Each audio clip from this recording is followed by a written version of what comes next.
자, 이제 몇 문제 남지 않았습니다. 쭉 넘어가셔서 11번 가시겠습니다. 교재는 272페이지. 우리가 수업 시간에 풀어본 그 문제만 풀어보시고요. 풀지 않았던 문제를 풀게 되면 여러분들이 굉장히 힘드실 거예요. 그러니까 시험 문제 적합치 않은 것도 꽤 많이 들어있어요. 문제집이라. 그러니까 우리 수업 시간에 풀어본 것만 반복해서 풀어보는 게 중요합니다. 거기를 열심히 공부하셔가지고 꽉 잡고 있으면 합격하는데 문제가 없어요. 근데 이제 만약에 전선을 넓혀가지고 여기 있는 문제를 내가 다 풀어가지고 다 정복해가지고 고득점을 받겠다 그러면 힘들어지는 거예요. 그러니까 범위를 좁혀가지고 반복해서 하는 게 중요한 거예요. 자, 교재 11번에 보시면 틀린 것은 했습니다. 1번. 전세권은 말소 기준 권리보다 선순위라고 하더라도 배당 요구하면 죽어버려. 맞죠?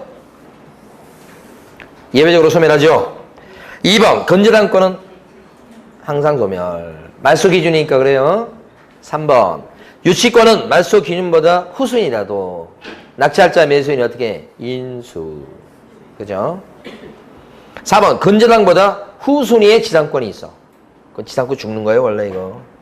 근데 그게 혹시 경매 등기보다 선순위라도 낙찰자 매수인한테 대항할 수가 없어. 지상권이. 그러니까 순서대로 하면 건저당 순서대로 하면 그 다음에 지상권 그 다음에 경매 등기인가요? 이렇게 1번, 2번, 3번이에요.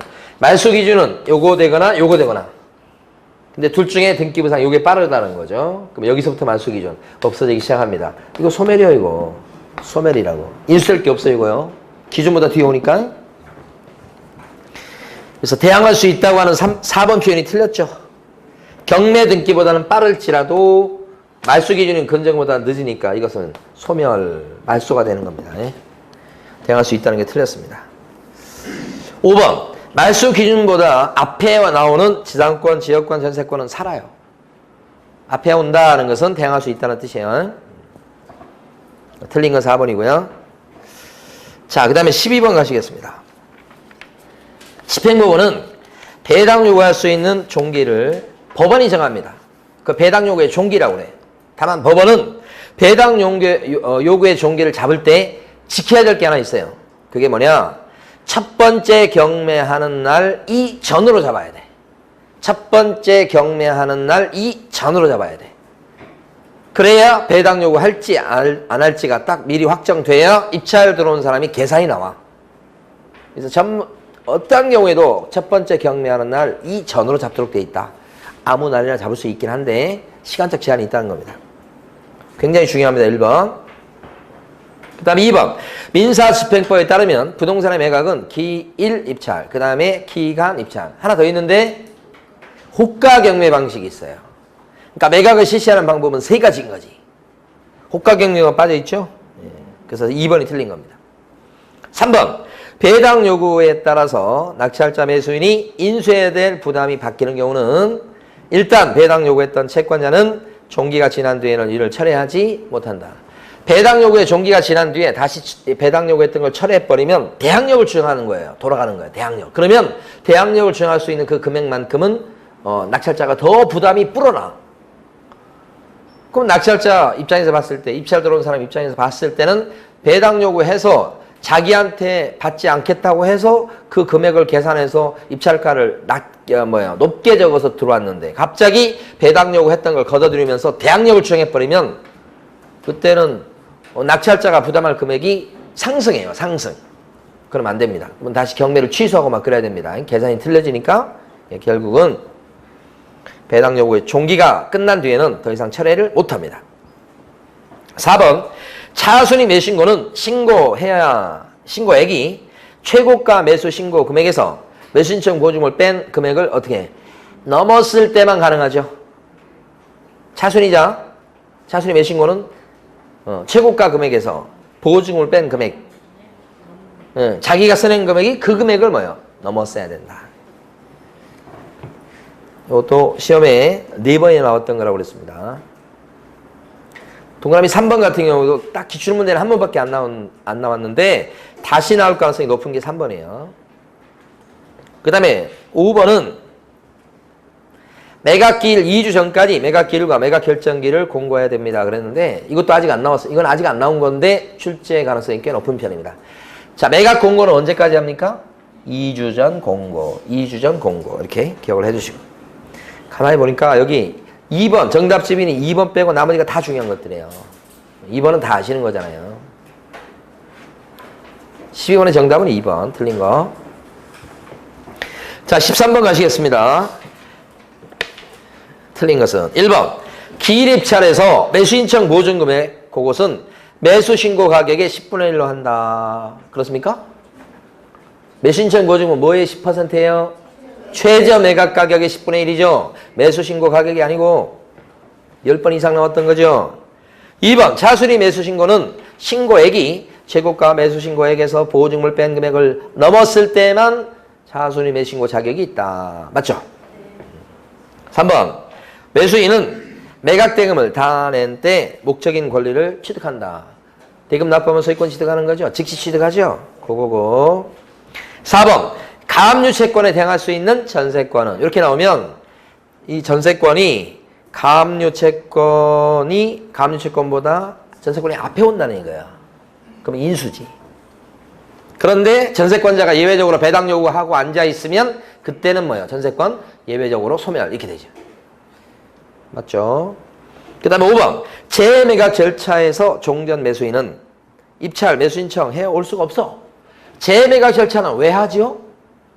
재매각 절차는 왜 하는 거예요? 언제 하는 거예요?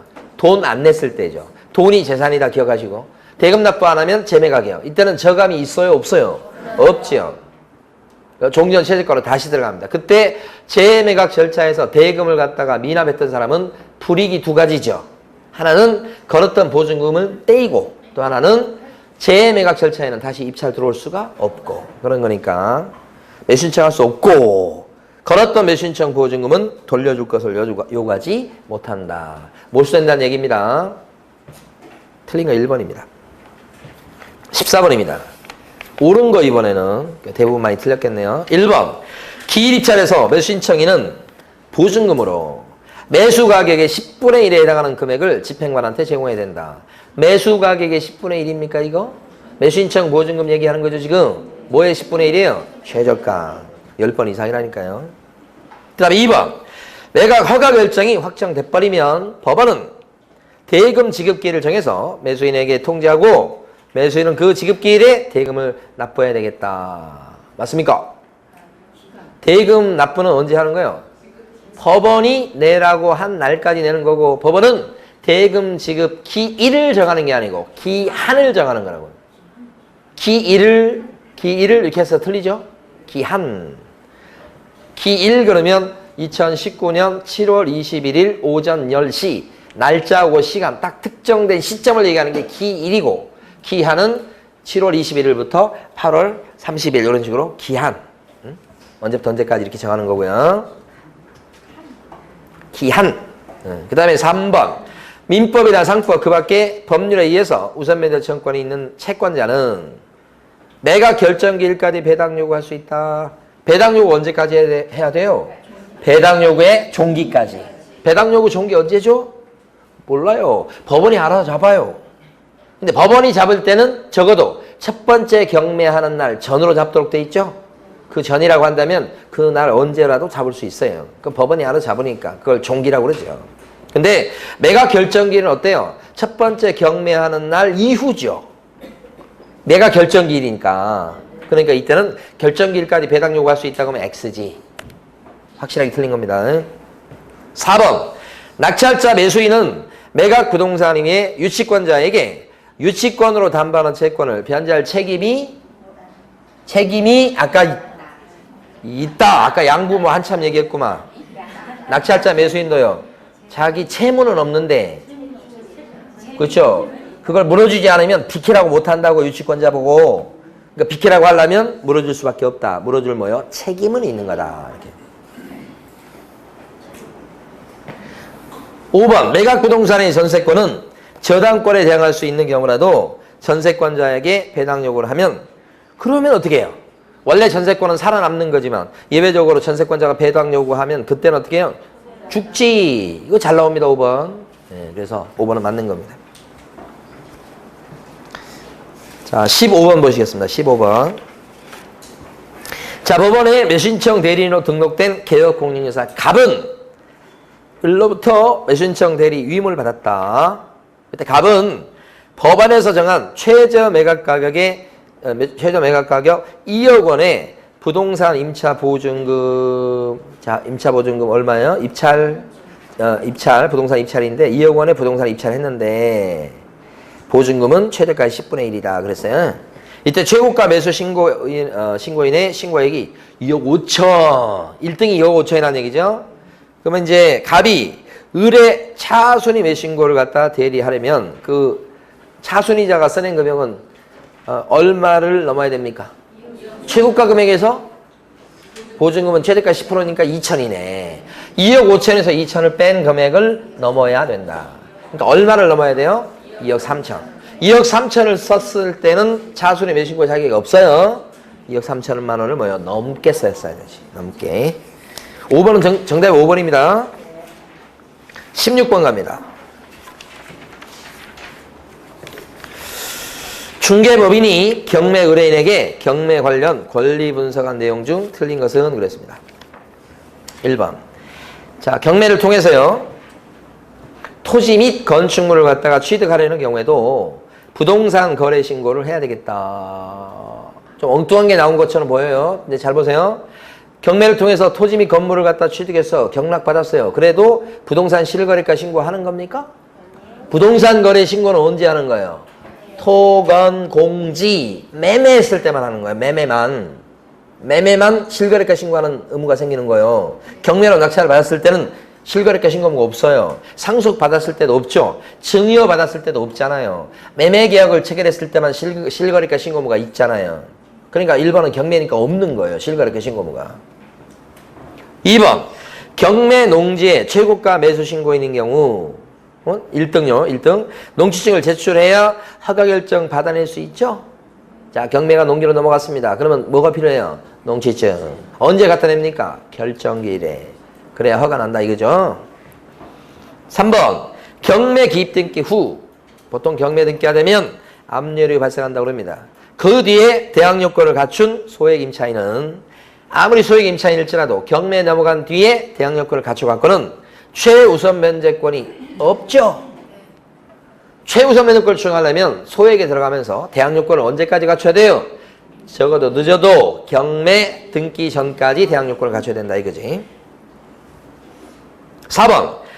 4번 좀 어려워요. 경매를 통해서 허가구역 내 농지를 취득하자 합니다. 자, 그럼 토지거래 허가증 필요할까요? 필요 없죠. 왜냐하면 토지거래 허가는 허가구역 내 기준 면적을 초과하는 토지에 대해서 소유권과 지상권을 설정하거나 이전하는 유상계약일 때 토지거래 허가 받는 거지. 근데 경매는 유상계약이 아니죠. 그러니까 경매로 허가구역 내 땅을 취득한다 했을 때 토지거래 허가증은 필요가 없습니다. 그런데 농지증은요 필요합니다. 요 두 개는 꼭 알아두시고. 자, 허가증 필요 없습니다. 왜냐하면 유상계약일 때만 허가받는 거니까. 경매는 필요 없어요. 근데 농지증은요 있어야 됩니다. 방금 전에 했던 거 경매로 낙찰을 받았을 때 부동산 실거래가 신고합니까? 안 하죠. 매매만 한다고 그랬잖아 이거. 이것도 안 하죠. 했던 거잖아요 지금. 네, 정리해 두시고 막 억지로 암기할 게 아니고 제대로 하나씩 생각을 해보시기 바랍니다. 요 중에서 요게 시험에 잘 나오죠 요거에 농지증 이거. 그러니까 4번에 경매를 통해서 허가구역 내 농지를 취득하자 했을 때 토지거래 허가는 받을 필요가 없다. 농지증은요 있어야 되고 그런 뜻이고. 5번 경매 부동산 관련 법정 유상권 분묘기지권은 그 성립순위에 관계없이 항상 낙찰자에게 인수된다. 맞습니까 이거? 우리 유치권만 배웠는데 갑자기 이게 나왔어요. 어떻게 된 거야 이거? 유치권은 낙찰자가 인수해야 될 경우가 있죠. 말소 기준보다 유치권이 뒤에 와도 유치권자의 점유가 경매 등기 전에 개시됐다면, 압류력이 발생되기 전에 개시됐다면 낙찰자는 유치권자의 유치권을 갖다 인수해야 되는 거죠. 또 지금 나온 것처럼 땅 주인 A고요. 건물 주인 A입니다. 근데 여기에 갑의 근저당이 설정된 상태. 근데 여기 경매 넘어갑니다. 이게 무슨 경매예요? 근저당이니까. 강제 경매죠? 임의 경매죠? 임의 경매입니다. 그래서 낙찰자가 B예요. 건물 임자는 누구죠? 그대로 A, B. 땅 임자와 건물 임자가 같았고, 그죠? 근데 여기에 담보 설정이 되어 있는 상태. 그 당시에 건물이 있었고요. 달라졌죠? 그럼 A한테 뭐가 인정돼요? 이게 법정이상권이죠. 인정되잖아요. 이게 366조의 법정이상권이네. 임의경매니까. 이렇게 되겠죠. 관습법상이 아니고. 어쨌든 뭐. 이랬을 때 가만히 보면, 여러분이 B라고 생각해봐. 그럼 여러분이 권리분석할 때는 그 땅에 대해서 근저당이 위에 있는 거죠, 지금? 여러분 B예요. 땅에 대해서 지금 근저당이 있어요, 없어요? 갑의 근저당이 먼저 있잖아요. 그리고 여러분이 낙찰을 받으니까 이 노란 게 생겼죠? 노란 게 뭐예요? 법정지상권이 생겼지. 근데 이건 등기부에 나와요, 안 나와요? 안 나오고도 지금 이 지상권이 A한테 생겨버린 거 아니에요? A의 지상권은 건물에 대한 지상권이 아니에요. 땅에 대한 지상권이에요, 지금. 토지 등기부예요, 지금. 자, 그랬을 때 이런 상태에서 여기 보면 경매에 넘어가는 게 있으니까 정확히 얘기하면 여기서 2번이 경매 등기가 나오겠지, 이렇게. 그리고 나서 이제 뭐가 생겼어요? 등기부에 안 나오지만 법정이상권이 생겼죠, 이렇게. 이 법정이상권은 낙찰자가 인수해요, 안 해요? 여러분이 인수해요, 안 해요, 이거? 생기잖아요, 이거. 여러분들이 법정이상권에 부담을 안잖아요. 근데 말소 기준 권리보다 뒤에 있잖아요, 지금. 뒤에 생긴 거죠. 그래도 인수죠. 그게 법정이상권이에요. 분묘기지권은 어떨 것 같아, 분묘기지권? 자, A가 땅 주인입니다. 근데 여기다 지금 묘자를 써놨는데 B 다시를 모셨고 B가 분묘기지권자예요. 승낙해줬어요. 그렇죠? 그런데 요 승낙해주기 전에 이 땅에 대해서 이미 갑은행에서 뭐예요? 근저당에서 땅에 대해서 지금 대출이 나간 거예요, 지금. 나중에 승낙 얻어서 묘자가 생겼지. 그럼 분묘기지권이 생겼죠? 이것도 순서대로 하면 제일 처음에 갑의 근저당이 있는 상태다. 이렇게. 근저당이 있었죠? 그리고 나서 지금 뭐예요? 이제 권리상으로 봤을 때는 B한테 뭐가 생겼어요? 등기부에 안 나오지만 승낙에 따라서 분묘기지권이 생겼죠. 그랬다가 안 갚으니까 이게 경매에 넘어갔죠, 이렇게. 그럼 여러분 여기 C가 낙찰받았죠? 여러분이 C가 돼봐요. 그래서 여기는 이제 세 번째가 경매 등기. 그러면 상식적으로 봤을 때 C가 여러분이 요 땅을 낙찰을 받으면 이 분묘기지권은 어떻게 돼? 분묘기 물건에 물건 낙찰자한테 대항할 수 있잖아요.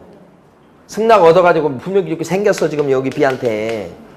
그죠? 그러면 판낼 필요가 없잖아요. 계속 주장할 수 있죠? 그러니까 여기서 보면 말소기준 권리보다 분묘기지권이 등기부에 안 나오지만 뒤에 생겼네. 없어집니까?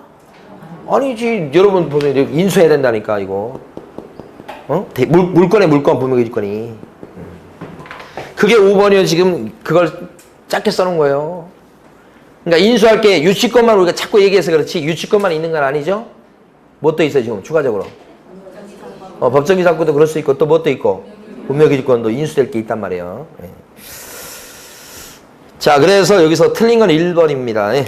자, 19번 문제를 갖다가 4초 만에 풀어보십니다. 19번.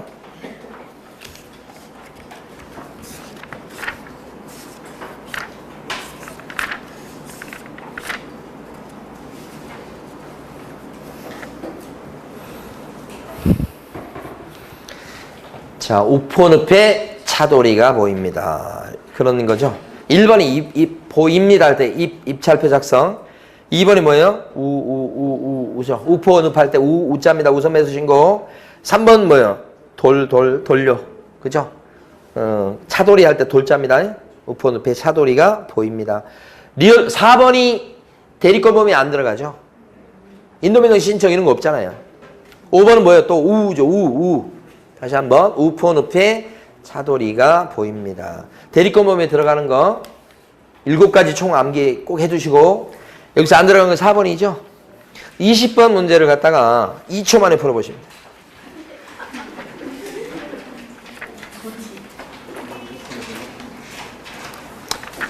이제 몇 문제 안 남으세요? 한 7, 8문제.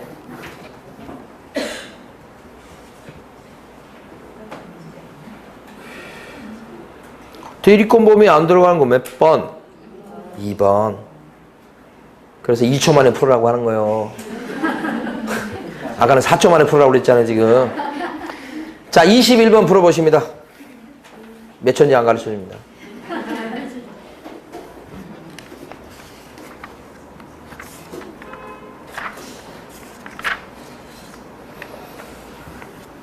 매수 신청 대리 대상 물건이랑 중개 대상물이 똑같아요. 답은 몇 번? 2번입니다. 자, 넘어가셔서 이번에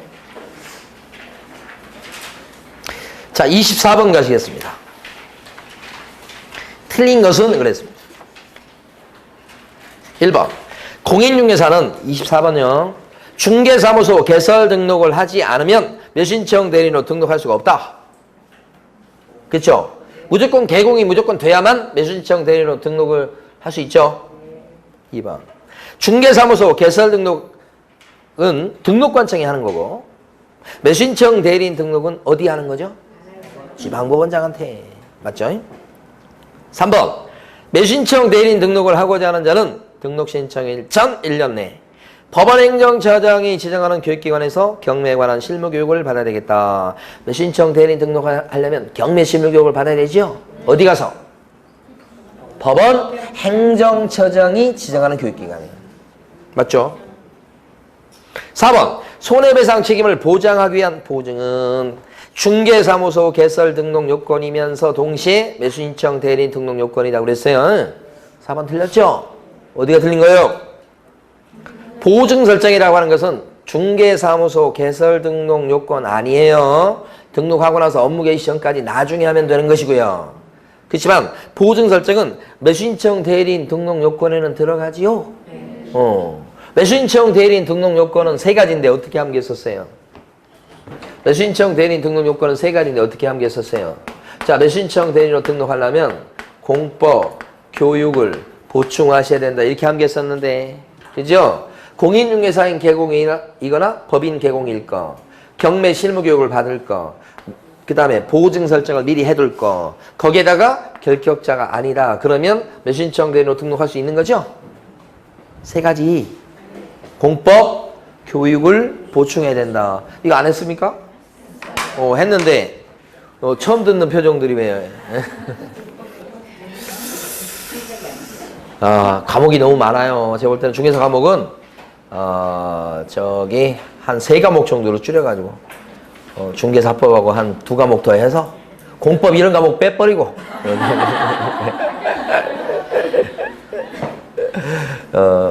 민법 결혼 중에 하나 빼고 또 이렇게 해서 나중에 이제 장기적으로 가면 아마 어떻게 될지 모르겠지만 뭐 시험 난이도는 올라가겠습니다만은 또 1차하고 2차가 또 구별될지도 몰라요. 그런 것도 이제 어떻게 보면 좀 고려해 볼 만한 때가 되지 않았는가. 1차, 2차를 같이 합격하라고 그러니까 너무 힘들잖아요. 그래서 그런 것도 이제 나올 수 있는데 하여간 지금 상태에서는 이 자격증 갖고 있는 사람이 많으니까 난이도를 좀 조절하려고 하는데 치중하는 것 같아요. 그리고 지금 지난주에 이번 주구나. 이번 주 초에 제가 아는 부동산 사장님 이렇게 만나서 저녁 식사하면서 얘기를 들어보니까 이 뉴스에서 보셨죠? 부동산 시장이 바닥을 쳤다는 얘기가 좀 한 달 전부터 얘기를 들었거든요.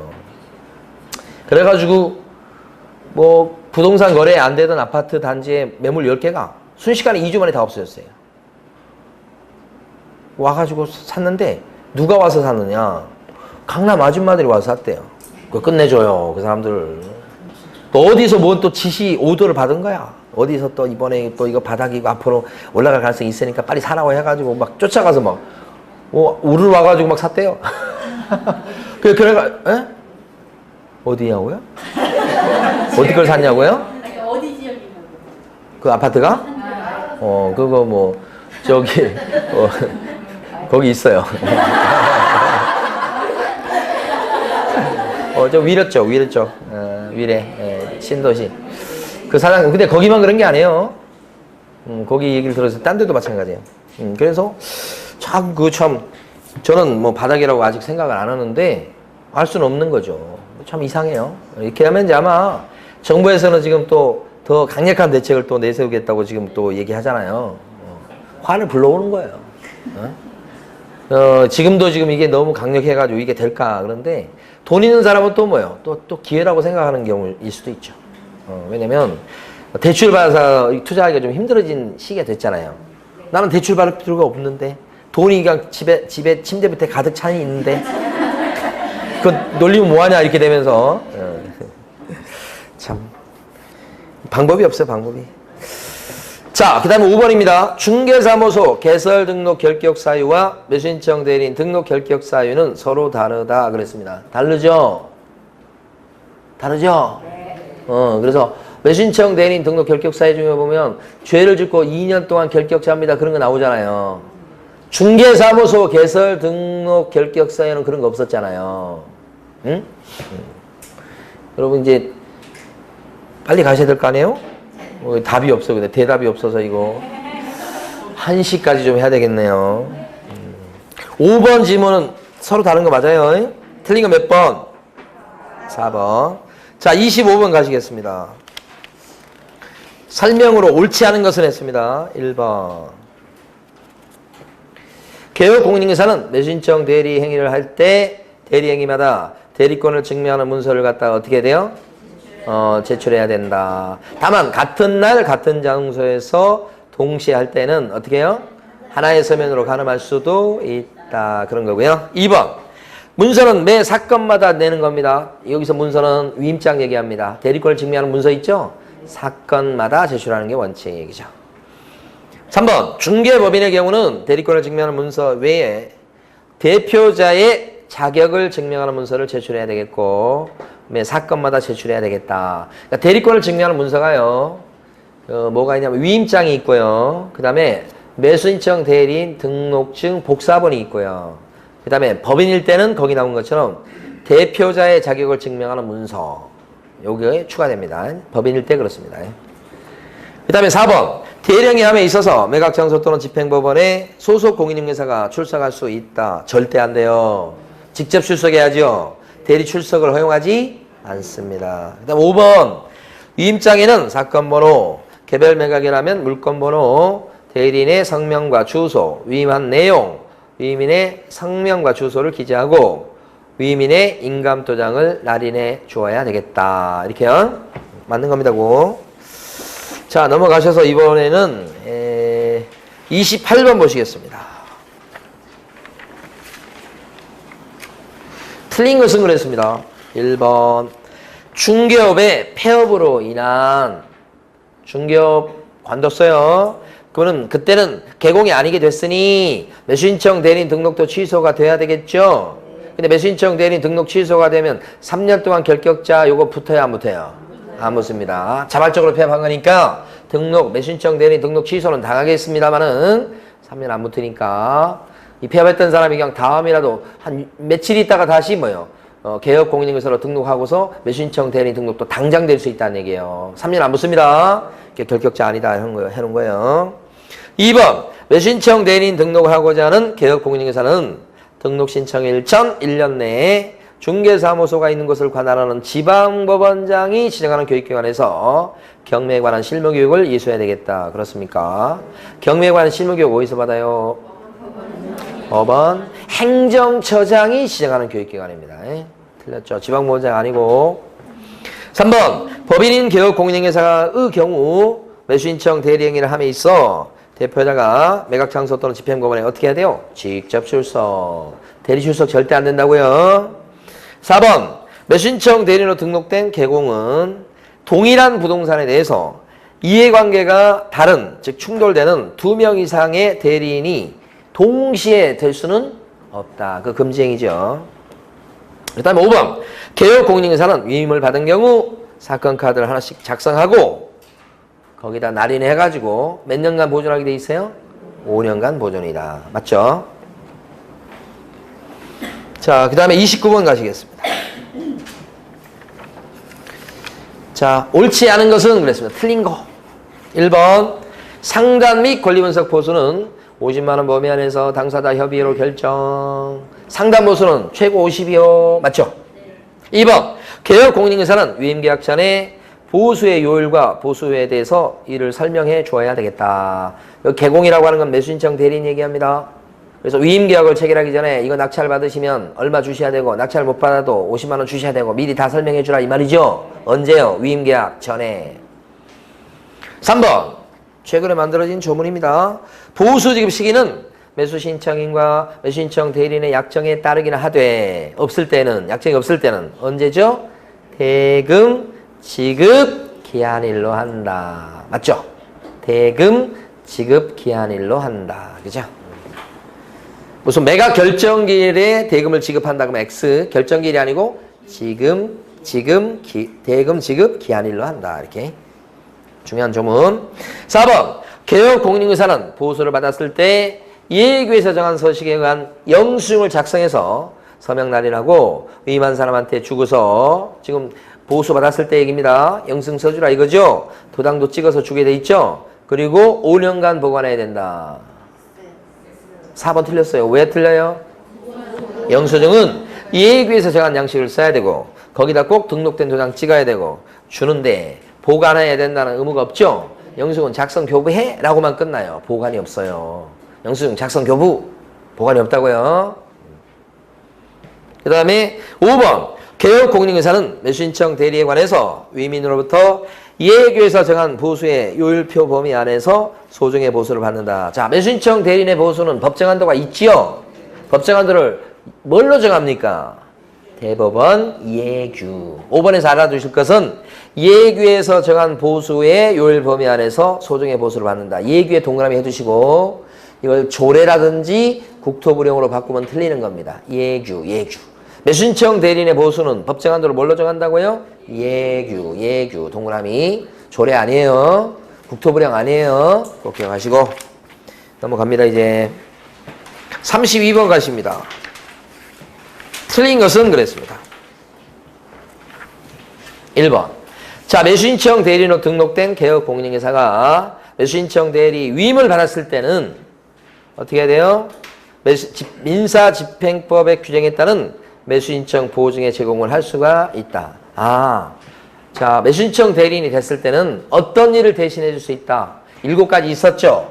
우포늪에 차돌이가 보입니다. 그 중에 뭐가 있어요? 지금 나온 것처럼 보증의 제공도 있죠. 보입니다 할 때 보자입니다. 보증의 제공도 대리권 범위에 들어가죠. 그러니까 매수신청 대리는 보증금을 갖다 내줄 수 있죠. 그 얘기입니다. 2번. 매수신청 대리인으로 등록을 한 개혁 공인인사는 업무를 개시하기 전에 위임인에 대한 손해배상 책임을 보장하기 위해서 보증보험 또는 협회 공제에 가입하거나 공탁했어야 된다.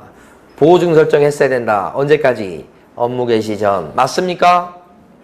매수신청 대리는 보증 설정을 칠판에 나온 것처럼 언제까지 설정해야 됩니까? 이거 매수신청 대리로 등록되기 전에 돼 있어야지.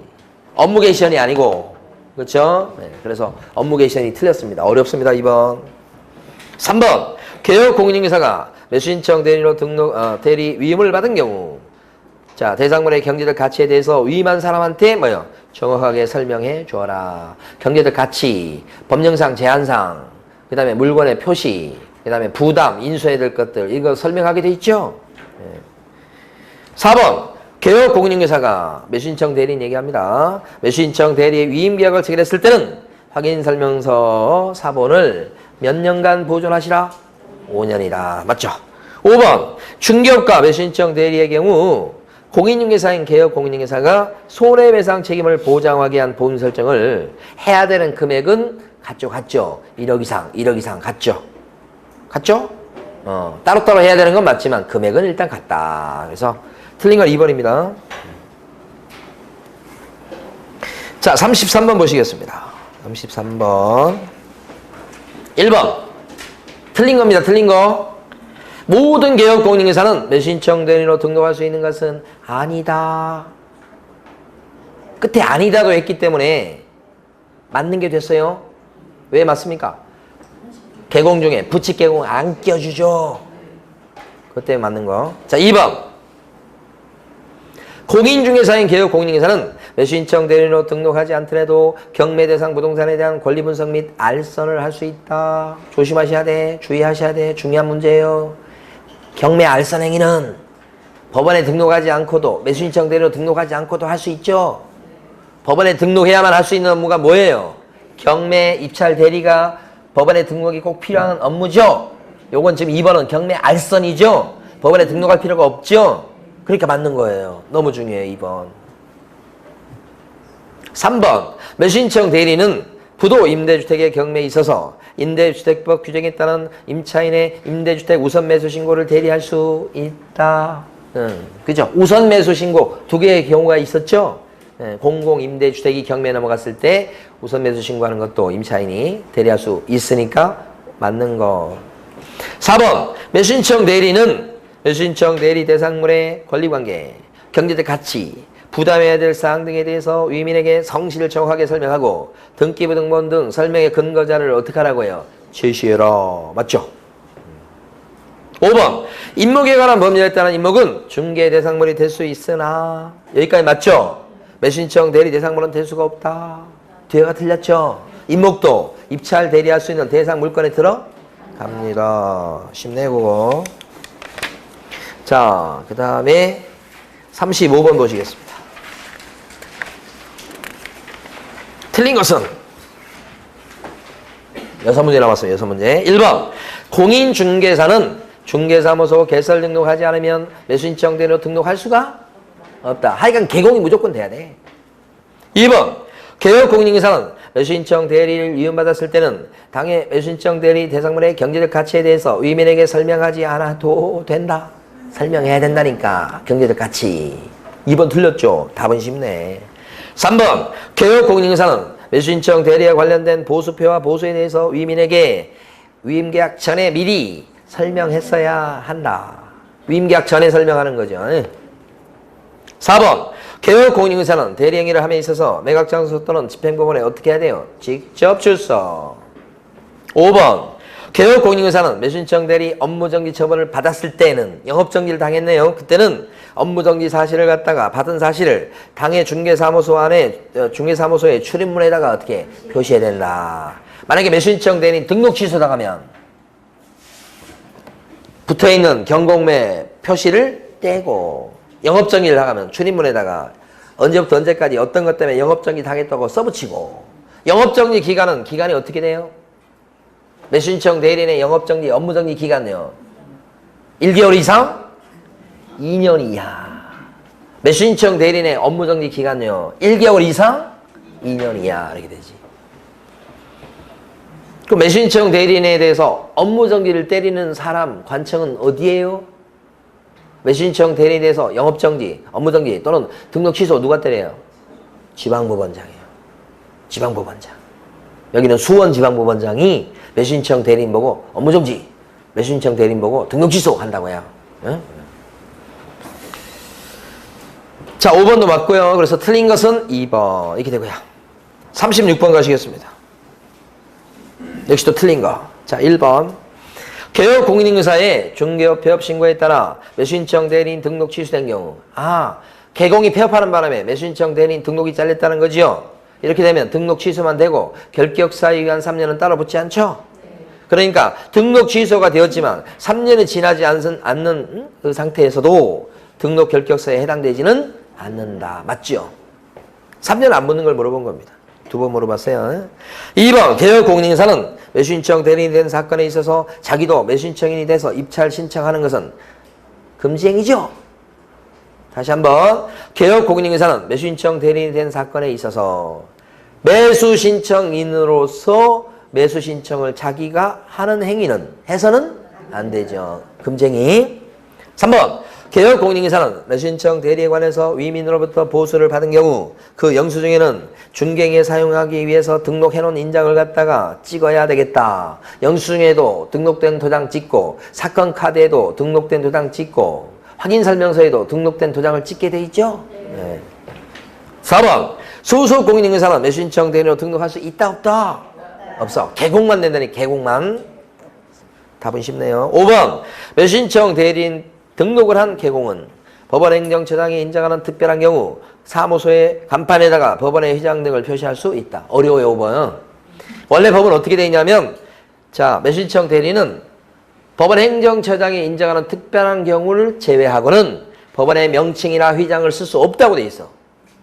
법원행정처장이 특별히 인정한 것을 빼고는 법원의 명칭이나 휘장을 써서는 안 된다. 왜요? 일반인들이 오해할 수 있으니까. 그 뒤집어 얘기하면 법원행정처장이 특별히 인정하면 법원의 명칭이나 휘장을 쓸 수도 있다. 그게 5번인 거예요. 5번이 좀 어려워요. 이걸 통해서 알아두시면 돼. 자, 37번 가십니다. 옳은 것은 했습니다. 1번 중개사무소 개설 등록하지 않은 공인중개사라도 매수신청 대리인으로 등록할 수 있다? 절대 안 되고. 자, 2번 매수신청 대리인으로 등록된 개업공인중개사는 매수신청 대리행위를 함에 있어서 매각 장소 또는 집행법원에 보조원을 갖다 대리 출석하게 할 수 있다. 절대 안 되고. 3번 매수신청 대리인이 되고자 하는 법인인 개업공인중개사는 주된 사무소가 있는 곳을 관할하는 지방법원장한테 매수신청 대리인 등록을 해야 되겠다. 법인일 때는 뭐요? 주된 사무소 기준입니다. 관할 지방법원장한테 등록 한 번 하는 거니까 요게 정답 맞는 거. 4번 매수신청 대리인으로 등록된 개업공인중개사는 매수신청 대리인을 위임받은 경우는 법원의 부당한 허가 결정에 대해서 매수신청 대리인은 항고할 수 있다. 매수신청 대리인이 되면 대신할 수 있는 대리행위가 총 7가지가 있죠. 우폰, 우패, 차돌이가 보입니다. 거기는 항고가 없어요. X. 5번 매수신청 대리인으로 등록된 개업공인중개사는 본인의 인감증명서가 첨부된 위임장과 매수신청 대리인 등록증서번호를 한 번 제출해버리면 그 다음 날부터 대리행위 할 때마다 대리권을 증명할 필요가 없게 된다. 그럼 얼마나 좋겠어요. 그죠? 같은 날 같은 사건에서 동시에 할 때 그때만 면제를 받는 거죠. 한 번 제출하는 걸로 가름해버리죠. 그래서 5번 X죠. 자, 그래서 정답 3번 38번 보십니다. 갑은 매수신청 대리인으로 등록한 개업공인중개사 을에게 민사집행법에 의한 경매대상 부동산에 매수신청 대리를 위임한다고요. 을한테 맡긴다고. 을이 매수신청 대리인 거예요. 틀린 것은 1번 보수 지급 시기에 대해서 갑과 을의 약정이 없을 때는 언제가 되죠?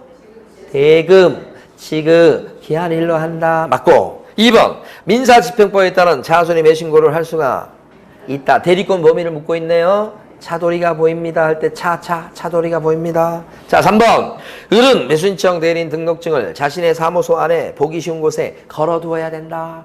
그러니까 매수신청 대리인의 사무실에 가면 등록증이 2개 걸려 있어야 됩니다. 중개사무소 개설 등록증이 하나 걸려있고 매수신청 대리인 등록증도 걸려있고 2개 걸려 있어야 된다. 매수신청 대리인은 100% 개공이어야 되니까 그렇습니다. 4번 을이 중개업을 휴업했을 때 중개업을 스탑하고 있네요. 휴업 자발적으로. 자, 지방법원장은 매수신청 대리인에 대해서 등록 취소까지는 아니고 지금 휴업으로 스톱이 돼 있으니까 매수신청 대리인도 스톱시켜야 되죠. 업무정지예요. 업무정지, 등록 취소 아니고. 5번 을은 매수신청 대리 사건 카드에 중개행위에 사용하기 위해서 등록된 도장을 거기다 사건 카드에다가 사용해서 날인해야 되겠다. 찍어야 되겠다. 맞죠? 네, 자, 마지막 페이지 39번입니다. 39번 문제 좀 어려워요. 옳은 것은 모두 몇 개인가? 좀 어려운데. 기억방 매수신청 대리인의 보수는 위임계약 전에 설명하고 반드시 확인설명서에 기재해야 된다. 위임계약 전에 보수에 대해서 설명하라는 거 맞죠? 근데 어디에 기록해야 돼? 사건 카드입니다. 중개보수는 확인설명서에 보수를 적죠. 매수신청 대리인의 보수는 어디예요? 사건 카드.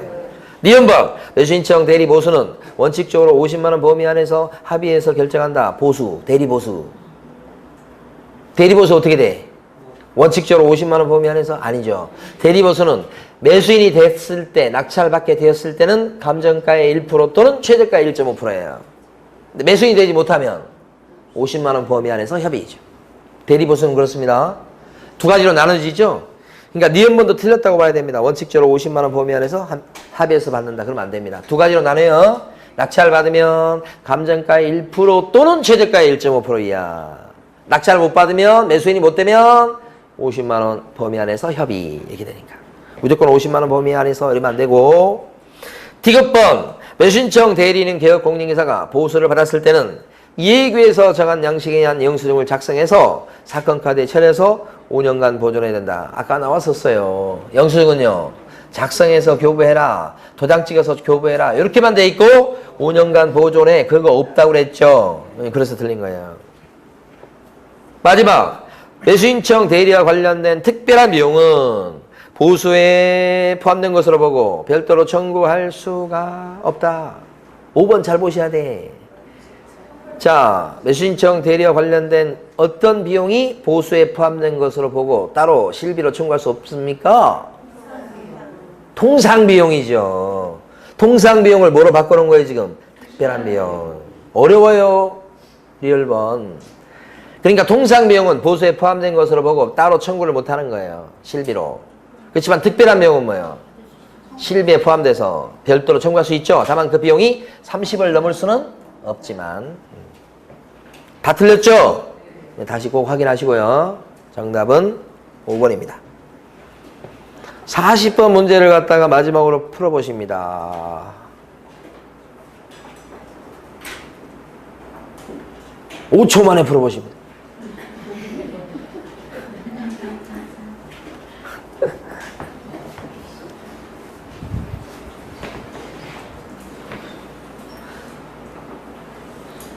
갑자기 금지행위에 해당되지 않는 걸 물어봤습니다.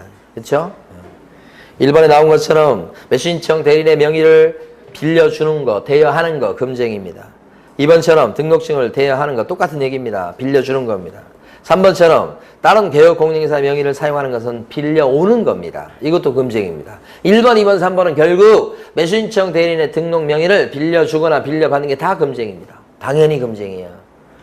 그리고 4번에 보면 이중으로 매수인청 대리인 등록하는 거. 수원지방법원장한테 매수인청 대리인 등록된 A가 동시에 중앙지방법원장한테 또 매수인청 대리인 등록했다. 이중 등록이에요. 이거 금지행위예요. 그러나 5번 어떻습니까?